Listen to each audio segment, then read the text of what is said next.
Հերթով Փաշինյանի աշխատասենյակ են մտնում Նավասարդ, Աբրահամ, Առաքել, Վազգեն, Անուշավան, Վրթանես, Արտակ և Գևորգ սրբազանները։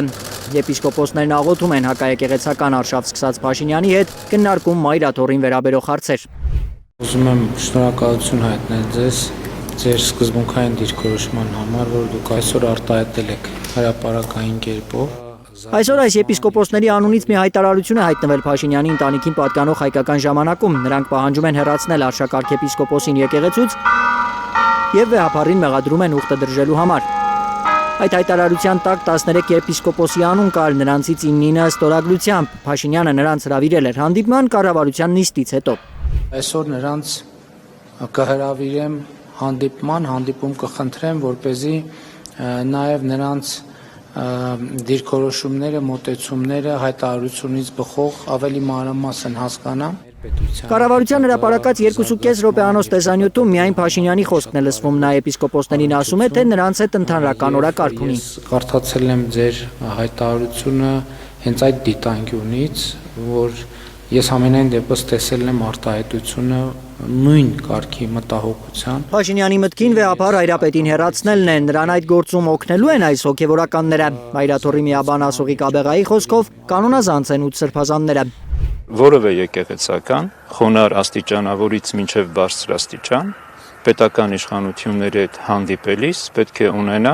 իր վերադասի, այս դեպքում հայոց հայրապետի օրհնությունը։ Եթե չկա այդ օրհնությունը, նա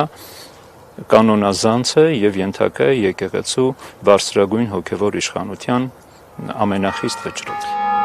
Կարգալուծության մասին է ակնարկում Աբեղան, դա ինչպես հայտնի է երկարատև պրոցես է։ Այս ընթացքում մայրաթոռում ուսումնասիրվում է նաև հրապարակված հայտարարության հարցը, հայտնել է Եսայի քահանան։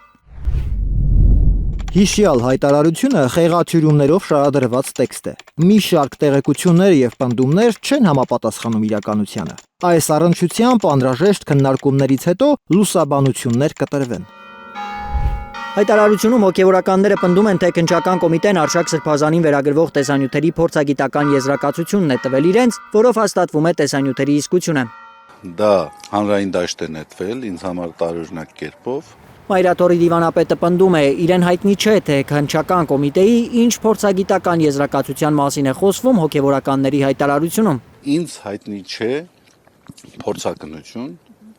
ինձ հայտնի չէ փորձակնության եզրակացություն։ Արշակ arczepiskopos Խաչատրյանին վերագրվող տեսանյութերի գործով քրեական վարույթ կհարուցված հրապարակված հայտարարության ներքևում հիշատակված որևէ հոգևորական այդ վարույթի կողմ չէ, եթե փորձակնություն է իրականացվել, ինչու է դրա եզրակացությունը տրվել նրանց, հարցնում է դիվանապետը։ Եթե ես ուղղակիորեն ներգրաված եմ ակամա այս process-ի մեջ, ինձ հայտնի չէ որևէ փորձակնության եզրակացություն,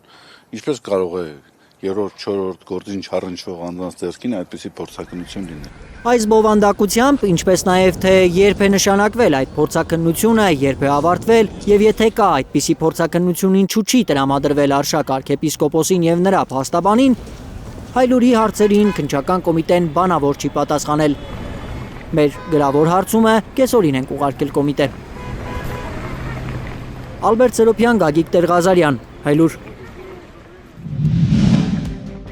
Հայաստանում եւ աշխարհում տեղի ունեցող իրադարձությունների մասին առաջինը իմանալու համար բաժանորդագրվեք մեր ալիքին։ Սեղմեք զանգակը, որ բաց չթողնեք ամենահրատապը, ամենակարևորն ու հետաքրքիրը։